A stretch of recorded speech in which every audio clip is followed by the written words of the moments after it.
June 4, 1942. Midway Atoll, Pacific Ocean. Japanese Admiral Chuichi Nagumo stood on the bridge of his carrier Akagi, his face lit by the first rays of dawn, convinced that the American ships lurking somewhere in the vast Pacific were nothing more than battered relics from a war they were too soft to fight. His officers, gathered in the wardroom just days before, had raised glasses in a toast, laughing over reports of U.S. carriers plagued by engine troubles and crews more suited to Hollywood sets than battle. They saw the enemy as a nation of merchants and movie stars, lacking the fierce spirit of the samurai, their vessels easy targets for Japan's divine wind of victory. But as the morning calm held a hidden tension, one faint signal from a scouting plane would soon turn their confidence into chaos, revealing a trap set by codebreakers who had read every move like an open book. In the humid command rooms of Tokyo months earlier, the air buzzed with the kind of certainty that comes after unbroken winds. Admiral Isoroku Yamamoto, the architect of Pearl Harbor, pored over maps with his staff, dismissing grainy reconnaissance photos of American carriers like the Enterprise and Hornet as floating junkyards, pieced together from inferior steel. His aides nodded, sharing stories from the recent Coral Sea skirmish, where U.S. pilots had fled like frightened birds, their planes riddled with bullet holes before they could even launch a proper counterattack. To these men, raised on tales of Bushido, the warrior code of loyalty and honor, the Americans were decadent weaklings, their navy a patchwork force built on assembly lines rather than the pure craftsmanship of Japanese shipyards. Yamamoto's plan for Midway was bold: lure the remnants of the U.S. Pacific Fleet into a decisive clash, crush them with overwhelming numbers, and secure the ocean as Japan's eternal domain. This overconfidence wasn't just talk, it shaped every decision. Japan had 6 fleet carriers to America's 3, their aircraft the envy of the world after sinking battleships at Pearl Harbor with surgical strikes. Yet beneath the bravado lay a blind spot, as Japanese planners ignored how the U.S. had already repaired the damaged Yorktown in just 72 hours. Helmet and pictured the glory of it all, diving through enemy fire to claim his place among the aces. He and his comrades had been drilled in the superiority of their Zero fighters, sleek and deadly, far outpacing the clumsy American Wildcats that sputtered on subpar fuel. Propaganda posters back in Japan showed Uncle Sam as a bumbling fool, his ships listing under the weight of their own excess, while the Emperor's Navy stood tall like unbreakable waves. But even in those final hours of certainty, small cracks appeared. During war games aboard the battleship Yamato in early May, umpires had overruled dice rolls that sunk 2 carriers in a mock U.S. attack, insisting such aggression was beyond the enemy's timid nature. Admiral Matome Ugaki, overseeing the exercise, waved off the warnings, convinced past victories proved their invincibility. These sessions, meant to sharpen plans, instead fed the illusion, with officers toasting the inevitable rout as if fate itself favored the rising sun. Tanaka felt it too, the rush of destiny, the belief that no amount of American hardware could touch the heart of a true warrior. By the time the Armada neared Midway on June 3rd, the fleet's 200 ships stretched like a steel serpent across the sea, their crews humming with the thrill of the hunt. Nagumo's scouts reported the atoll lightly defended, just a few old planes, and no sign of the carriers they mocked so freely. In the Akagi's ready room, veterans swapped tales of Pearl Harbor's flames, predicting this battle would be even sweeter, a knockout blow to end the war before it truly began. Little did they know, those same scouts would soon spot smoke on the horizon, drawing the fleet into a dawn where arrogance met ambush, and the first dive bombers would rewrite their world in fire and smoke. Laughter rippled through the carrier Akagi's mess hall as officers passed around hand-drawn cartoons, sketching American destroyers as leaky buckets manned by cigar-chomping gangsters. Ensign Hiroshi Tanaka leaned back against the bulkhead, his uniform crisp despite the humid air, boasting to his fellow pilots about how they'd plunge into the fray like eagles on prey, their Zero fighters slicing through ships mass-produced without soul, unlike the hand-forged elegance of Japan's fleet. Officers like Tanaka saw the war as a purifying fire, where Japan's disciplined sons would expose the West's moral decay, their attacks fierce and sacrificial, akin to ancient samurai charging into cannon fire without flinching. The mockery served as armor, shielding them from the quiet fears of overstretched supply lines that left fuel tanks perilously low, every gallon rationed like sacred water. Yet the numbers they ignored painted a different picture of the contest ahead. By mid-1942, Japan boasted 10 heavy carriers to the United States' 7, a fleet that had dominated the Pacific with lightning strikes from the Philippines to the Indian Ocean. But this edge was fragile. American codebreakers in the MAGIC program intercepted nearly 90% of Japanese radio orders, treating the enemy's plans like pages from a stolen diary.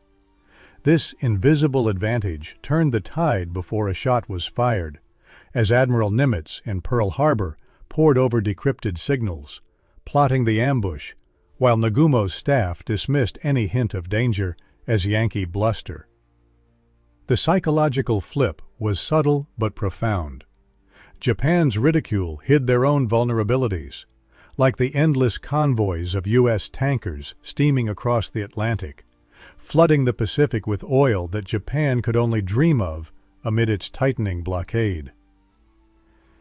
In the dim glow of the Akagi's navigation room that night, senior officers gathered around Nagumo, their faces etched with the certainty of victory, plotting the morning strike on Midway's airfields to soften the atoll for invasion. They envisioned the Americans scattering like roaches under the glare of superior tactics, their carriers too slow and scattered to intervene. Tanaka, assigned to the second wave, felt the thrill in his chest, whispering to a comrade that by noon they'd be heroes, the sea littered with the wreckage of those mocked tin cans. Propaganda films shown on the voyage reinforced it all, portraying U.S. admirals as bumbling fools in bow ties, their fleets doomed by over-reliance on gadgets rather than grit. As the stars faded on June 4th, the fleet's 4 carriers, Akagi, Kaga, Soryu, empty seas and a sleepy atoll ahead. But on the carrier's bridge, a faint unease settled over the officers like morning fog rolling in from the waves. Admiral Nagumo paced slowly, his eyes on the charts spread across the table, weighing whether to unleash the full strike on Midway's defenses or divert planes to chase the phantom American carriers that his staff still dismissed as scrap heaps, unworthy of the hunt. The atoll, a speck of coral 1,300 miles west of Hawaii, was no fortress, just a U.S. outpost with runways for patrols, meant to draw out the Pacific Fleet into a trap of Japan's making. Yet as the sun climbed higher, Nagumo felt a tug of caution, the earlier scout's vague mention of silhouettes nagging at him like an itch he couldn't scratch. In the ready rooms below deck, pilots like Tanaka shrugged off the delay, joking that the Yanks must be hiding in their bunks, too scared to show their faces against the Empire's might. This was the plan's heart: smash Midway's airfields to clear the way for troops, then pounce on whatever U.S. ships dared appear, proving once more that Japan's coordinated strikes outmatched America's scattershot style. Nagumo's hesitation stemmed from fresh wounds. The Coral Sea clash, just a month before, had cost light damage but no clear win, with reports of American carriers slipping away like ghosts. His aides urged action, their voices steady with the training that drilled unwavering resolve into every man. But beneath it all, The propaganda's cracks showed in quiet moments, whispers of strained shipyards back home, struggling to replace lost planes. What no one admitted aloud was how the Americans had already bent the odds in ways Japan couldn't fathom. After taking hits in Coral Sea, the U.S. carrier Yorktown had limped into Pearl Harbor and emerged fully repaired in just 72 hours, its decks bustling with fresh aircraft, while Japanese repair times stretched into weeks under the weight of war's drain. This feat wasn't magic, but the mark of a nation whose factories hummed without pause, turning out ships and supplies at a pace that chipped away at the sacred idea of Japanese purity and craftsmanship. For Nagumo, staring at the horizon, it meant questioning if their divine Gathering storm, as unseen eyes from U.S. carriers watched and waited for the perfect moment to strike back. At 10:22 a.m., the sky split open with the whine of engines as American Dauntless dive bombers plunged from the clouds, their black silhouettes emerging like shadows come to life over the Akagi's deck. Chaos erupted in an instant. Pilots on the flight deck dove for cover as bombs whistled down, punching through wooden planking and igniting fuel lines in geysers of flame that leaped skyward like vengeful spirits unleashed. Alarms blared through the carrier's passages, men shouting orders amid the roar, while Tanaka, still in his plane at the edge of the deck, gripped the controls white-knuckled, watching the orderly world of his ship twist into a nightmare of fire and twisted metal. The attackers struck with eerie precision, their planes twisting away untouched by the frantic anti-aircraft fire, leaving the Akagi listing as secondary explosions rocked her hull from stem to stern. This ambush was no accident, but the fruit of months of silent work by American codebreakers who had cracked Japan's JN-25 naval code, pinpointing the invasion force's position down to the hour, and allowing Admiral Chester Nimitz to position his three carriers, Enterprise, Hornet, and Yorktown, in a deadly arc beyond the horizon. From Pearl Harbor, Nimitz had gambled on the intel, launching waves of aircraft from 200 miles out to catch the Japanese refueling their planes after the Midway strike, turning what should have been a routine moment into a slaughter. Nagumo, on the bridge, stared in disbelief as reports flooded in. The carriers Kaga and Soryu were ablaze too, their decks consumed by infernos that trapped planes and crew in a deadly embrace. The Admiral's face drained of color, his earlier calculations crumbling under the weight of an enemy that had anticipated every feint, proving their tin cans not as the mocked relics, but as hunters with teeth. The raw toll unfolded in heartbreaking minutes, shattering the illusions built over years of unbroken triumphs. In a span of 5 frantic attacks, 3 Japanese carriers, Akagi, Kaga, and Soryu, were mortally wounded, their hangars erupting in match, forcing a first bitter taste of defeat's cold logic. Amid the smoke and screams, the 4th carrier, Hiryu, fought back, launching a counterstrike that wounded Yorktown and her escorts, buying a fleeting moment of hope as Japanese Zeros darted through the clouds like angry hornets. Tanaka scrambled from his damaged plane, helping haul hoses to fight the fires, his mind reeling from the speed of it all, the scorn for U.S. ships forgotten in the acrid burn of reality. By afternoon, Hiryu too fell to a second wave of Dauntlesses, her end sealing the battle's verdict as the sun dipped low over a sea choked with oil and debris.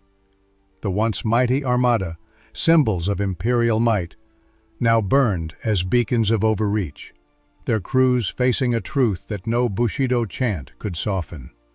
Smoke billowed thick across the waves as survivors jumped into the sea, clinging to rafts and wreckage, their earlier mockery of American ships drowned out by desperate shouts for rescue amid the drifting flames. In the end, Midway marked not just the sinking of 4 irreplaceable carriers and hundreds of elite pilots, but the collapse of an entire ideology forged in arrogance and isolation, where Japan's divine warriors met the unyielding tide of American ingenuity and mercy. Officers like Tanaka and the admirals who survived emerged forever altered, wrestling with the reality of endless factories, cracked codes, and quiet humanity that shattered the myths of Bushido's supremacy, proving wars are decided long before the first shot, in minds reshaped by doubt, and worlds rebuilt on abundance. Their transformation whispers a timeless truth. True defeat comes from within, when illusions drown in the sea of what truly endures. If these stories of history's human depths touch you, please consider subscribing for more explorations into the battles that shaped our world. At 10:22 a.m., the sky split open with the whine of engines as American Dauntless dive bombers plunged from the clouds, their black silhouettes emerging like shadows come to life over the Akagi's deck. Chaos erupted in an instant. Pilots on the flight deck dove for cover as bombs whistled down, punching through wooden planking and igniting fuel lines. Admiral Chester Nimitz to position his 3 carriers, Enterprise, Hornet, and Yorktown, in a deadly arc beyond the horizon. From Pearl Harbor, Nimitz had gambled on the intel, launching waves of aircraft from 200 miles out to catch the Japanese refueling their planes after the Midway strike, turning what should have been a routine moment into a slaughter. Nagumo, on the bridge, stared in disbelief as reports flooded in. The carriers Kaga and Soryu were ablaze too, their decks consumed by infernos that trapped planes and crew in a deadly embrace.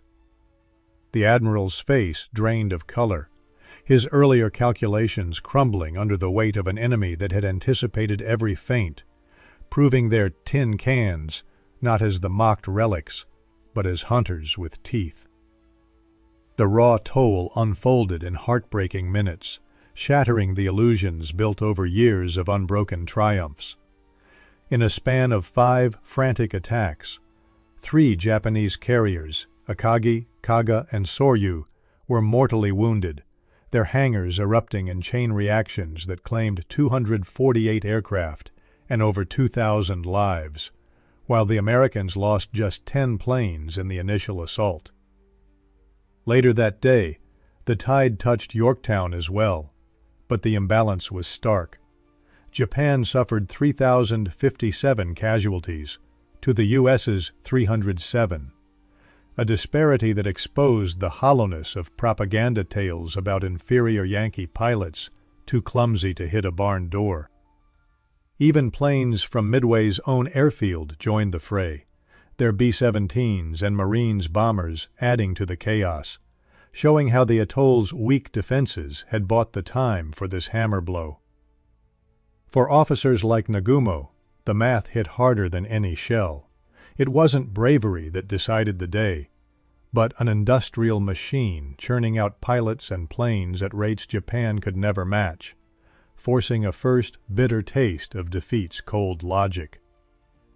Amid the smoke and screams, the 4th carrier Hiryu fought back, launching a counterstrike that wounded Yorktown and her escorts, buying a fleeting moment of hope as Japanese Zeros darted through the clouds like angry hornets. Tanaka scrambled from his damaged plane, helping haul hoses to fight the fires, his mind reeling from the speed of it all. The score beside a group of officers in a battered lifeboat, their uniforms sodden and faces smeared with soot, huddling close to share the single canteen that passed from hand to hand as they rationed sips against the relentless sun. In the distance, shapes cut through the haze, American destroyers circling not with guns blazing to finish the job, but slowing to lower boats and throw ropes, their crews calling out in steady voices that carried over the waves like an offer rather than a threat. Tanaka's heart pounded with the Bushido echo to fight on or perish honorably. Yet here was the enemy pulling men from the depths, defying the stories of savage Yankees eager for blood. As the battle's echoes faded into the vast Pacific, the U.S. Navy turned to the grim work of salvage, adhering to the rules of the Geneva Convention that bound them to aid the defeated, no matter the cost in time or risk of submarine attacks. Over the next hours and days, destroyers like the USS Balch and Hughes fished more than 3,000 Japanese sailors from the sea, providing water, blankets, and basic care to men who had braced for execution or abandonment. For survivors like Tanaka, the sight of these ships, the very tin cans they had ridiculed as flimsy, loomed large and unyielding, their hulls scarred but intact, a testament to the engineering Japan had underestimated in its rush of early victories. Nagumo himself had gone down with the Akagi, but others like him faced this new reality.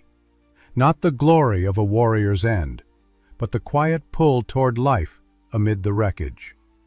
The devastation hit home in numbers that no spirit could ignore, stripping away the veil of invincibility one fact at a time. In that single day, Japan lost all 4 carriers, half its operational fleet, along with irreplaceable aircraft and pilots who could not be replaced overnight. A blow that echoed through the empire like a death knell.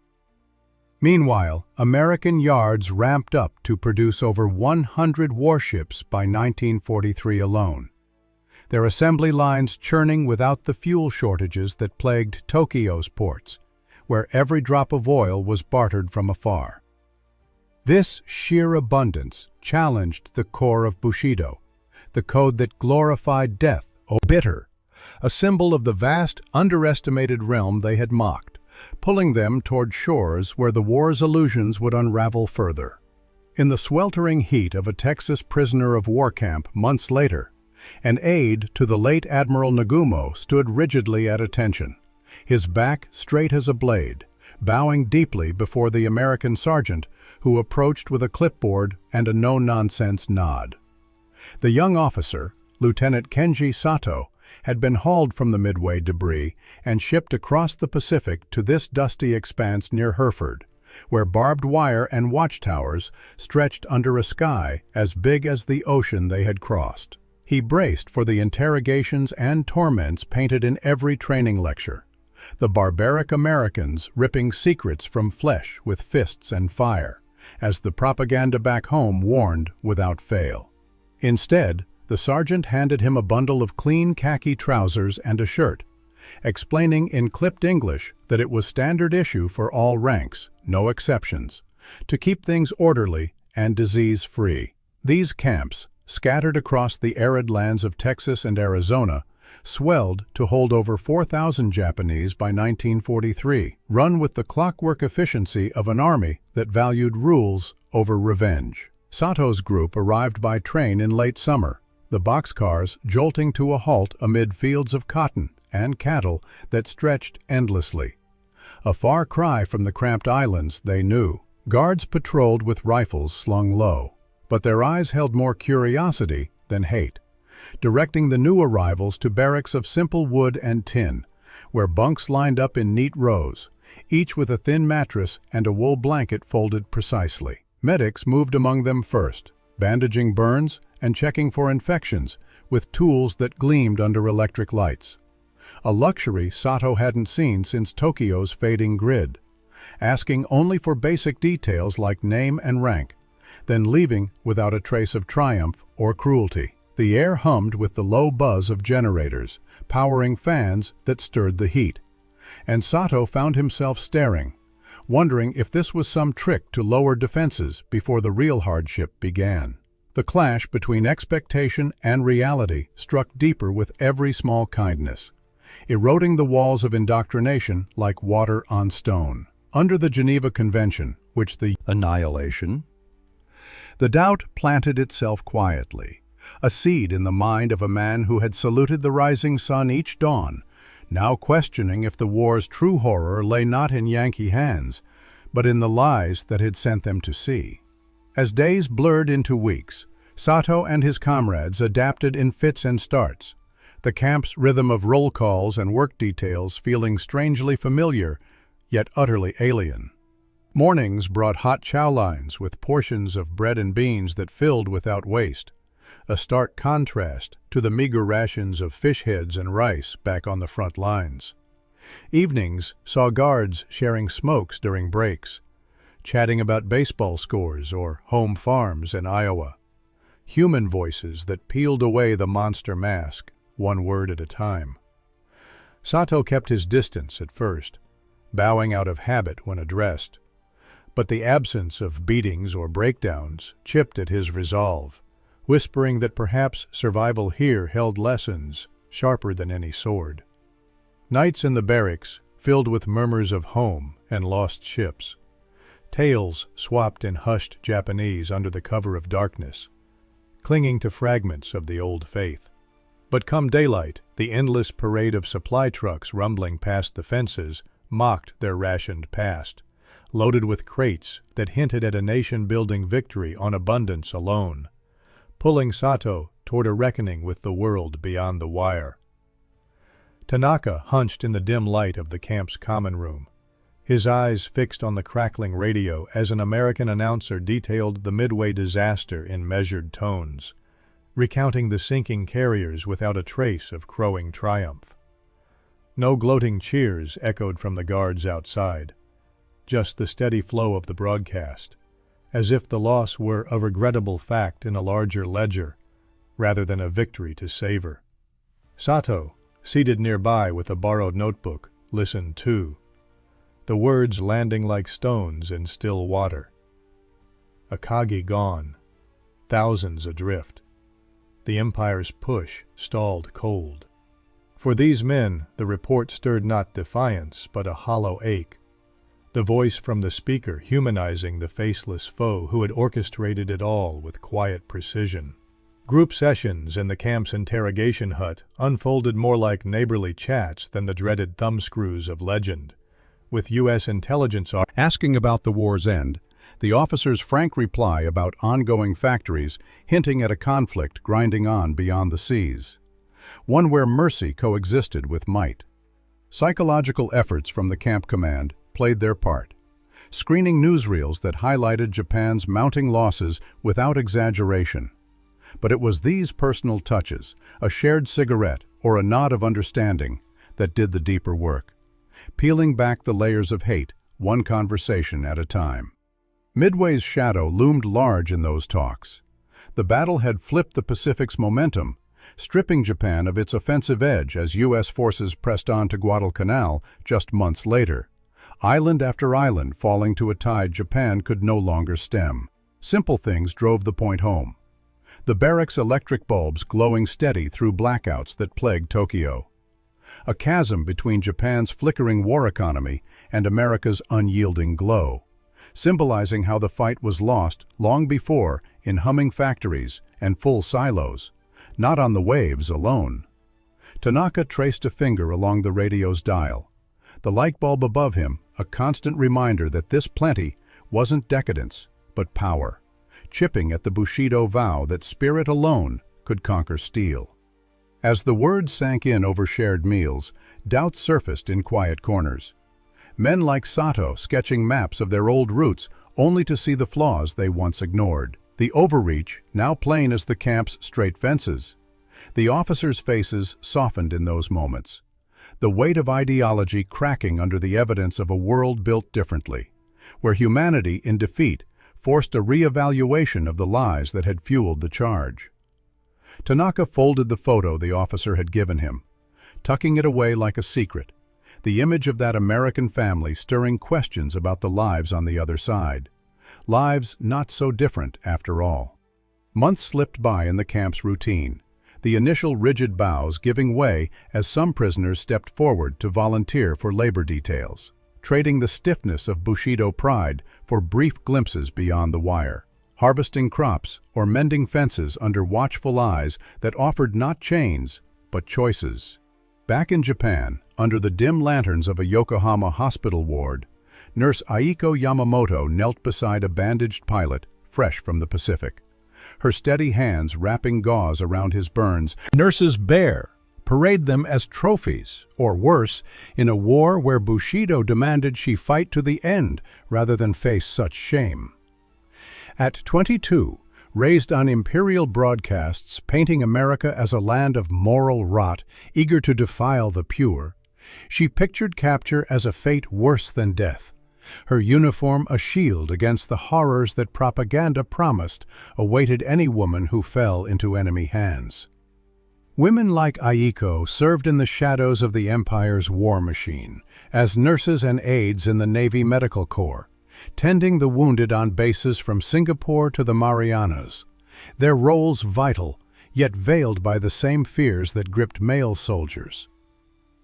Propaganda flooded the airwaves and pamphlets, warning of American atrocities, tales of sailors storming hospitals to assault medics, ripping families apart in orgies of violence, all to terrorize the spirit of the Japanese people. This mirrored the dread across Axis lines, where women in uniform braced for the worst, their training laced with vows of seppuku if overrun, the code of honor leaving no room for surrender's stain. Aiko had volunteered after Pearl Harbor, inspired by radio plays of selfless healers upholding the Emperor's light. But Midway's news brought the first real cracks, as casualty lists grew and whispers spread of defeats that made the front lines creep closer to home. The rare cases of Japanese women taken prisoner painted a picture far from the nightmares sold to Aiko and her peers, offering a quiet contrast that sowed deeper unease. Though few such incidents occurred, Japan's no-surrender policy kept captures minimal. Those nurses and aides who were seized, often in island falls like Guadalcanal or later Okinawa, found U.S. forces bound by the Geneva Convention, providing separate quarters, medical supplies, and even Red Cross visits without the brutality expected. One group of Navy nurses, captured in the Philippines, received clean bedding and proper meals from their American captors. A far cry from the chains and assaults propaganda foretold, leaving them to grapple with the emotional whiplash of terror unmet. This gap, spotless sheets where degradation was promised, shattered the myth of savage foes, replacing it with a sparse, the weight of the war pressing down on ideals once as ironclad as the Emperor's throne, drawing her toward a horizon where victory's promise faded into questions she dared not voice aloud. On the sun-baked shores of Saipan, in the Marianas chain far from Midway's waves, an elder named Hiroshi gathered his village under a thatched roof as dusk fell, his voice low, while sharing smuggled radio bulletins that crackled with the news of carriers lost and an empire stretched too thin. Families huddled close on woven mats, mothers clutching children, while fathers stared into the firelight, the Emperor's once invincible aura dimming like the fading glow of the lanterns that lit their faces with worry. Whispers turned to quiet grief over sunk dreams, the planes that had swept Asia now resting on ocean floors, leaving islands like theirs exposed to the tide of American ships, creeping ever closer. Hiroshi spoke of the battle not as a setback, but a shadow, his words heavy with the fear that the divine wind had faltered, turning the war's promise into a grind of uncertainty for civilians caught in the crosswinds. Midway's defeat rippled outward, igniting the Allies' island-hopping campaign that bypassed strongholds to seize key atolls, exposing Japan's overextension across a vast ocean it could no longer hold. From the Solomons to the Gilberts, U.S. forces under admirals like Nimitz and Halsey leaped from base to base, turning the Pacific's distances into a weapon that starved out bypassed garrisons while advancing toward the home islands. This strategy, born in the wake of June 1942, meant that villages like Hiroshi's felt the squeeze as supply lines snapped. Rice shipments delayed, fuel for fishing boats rationed to nothing. The abundance Japan once boasted, now a distant memory, as American convoys steamed unhindered. For the people on occupied islands, the battle marked the start of a slow unraveling, where news from the front brought not triumphs, but the creeping dread of isolation. their lives tied to a navy that had peaked and begun its fall. The broader losses mounted in ways that no propaganda could mask, piling up like debris on the tide. By 1944, U.S. forces had sunk more than 200 Japanese ships, from carriers to destroyers, crippling the fleet that once dominated. Empty holds, or men-shattered hulls, as America's factories turned the tide into a flood. In those village gatherings, eyes darted to the horizon, where the next leap might land, the elders' stories weaving personal loss into the nation's unraveling thread. Hiroshi ended each talk with a nod to endurance, but the air grew thick with unspoken questions about what came after the navy that had defined their world slipped away. For survivors like Tanaka, release from the camps in 1945 brought no triumphant return, only a shattered worldview pieced together from mercy's fragments and the ghosts of battles lost at sea. Years later, in a quiet Honolulu office overlooking the very waters that had sealed his fate, a former admiral sat with folded hands, his voice steady but eyes distant as he confessed the precise moment when the world's foundations gave way beneath him. He was one of the few high-ranking survivors from the fleet, like Vice Admiral Jisaburo Ozawa, who had escaped the inferno to grapple with the aftermath. But the interview dredged up the silence after the Akagi's final radio crackle. That void where orders should have flowed, replaced by the hum of American reconnaissance planes buzzing low overhead, not to deliver the killing blow, but to survey the wreckage like cartographers, mapping a new order. Tears welled unbidden, mixing with a lingering rage as he recalled clutching the bridge rail, watching PBY Catalinas circle without malice, their pilots noting the drifting hulks that had carried the Empire's pride. The full weight crashed down then. All the mockery of those weak U.S. ships as rusty toys had blinded them to the code-cracking genius that turned secrets into ambushes, the factories belching out carriers like breath, and the mercy that fished thousands from the sea instead of machine-gunning them adrift. In that suspended hush, as flames licked the horizon, the admiral felt the ideology he had sworn to shatter, not in a blaze of glory, but in the quiet realization that the enemy had won. Not through savagery, but through a decency and depth that exposed every lie they had lived by. Post-war reflections from men like Admiral Chuichi Nagumo, who took his own life in disgrace after Saipan in 1944, laid bare every survivor's soul. Midway claimed 110 of Japan's elite pilots, aces honed over years who formed the heart of its air power, while the U.S. mourned just 150 planes, but churned out 10,000 new aviators each month from schools that never paused, turning human waves into an endless tide. This gap, coupled with the humanitarian restraint, no mass executions or vengeful purges as propaganda had steeled them to expect, tore at Bushido's core, where honorable death in combat was the pinnacle. Yet here, loss stemmed from abundance and kindness, forces that spared lives only to force the living to confront the poison of years spent believing in an invincible empire.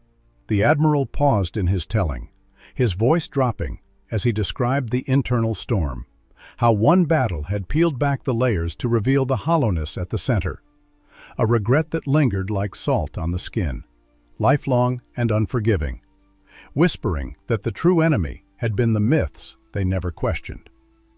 For the admiral, that breaking point extended beyond the sea, echoing in repatriation papers signed in 1945, where freedom meant carrying the weight of what could have been, a world reordered by the very ships they once laughed at, now symbols of a truth too vast to deny. In the end, Midway marked not just the sinking of 4 irreplaceable carriers and hundreds of elite pilots, but the collapse of an entire ideology forged in arrogance and isolation, where Japan's divine warriors met the unyielding tide of American ingenuity and mercy. Officers like Tanaka and the admirals who survived emerged forever altered, wrestling with the reality of endless factories, cracked codes, and quiet humanity that shattered the myths of Bushido's supremacy, proving wars are decided long before the first shot, in minds reshaped by doubt, and worlds rebuilt on abundance. Their transformation whispers a timeless truth. True defeat comes from within, when illusions drown in the sea of what truly endures. If these stories of history's human depths touch you, please consider subscribing for more explorations into the battles that shaped our world.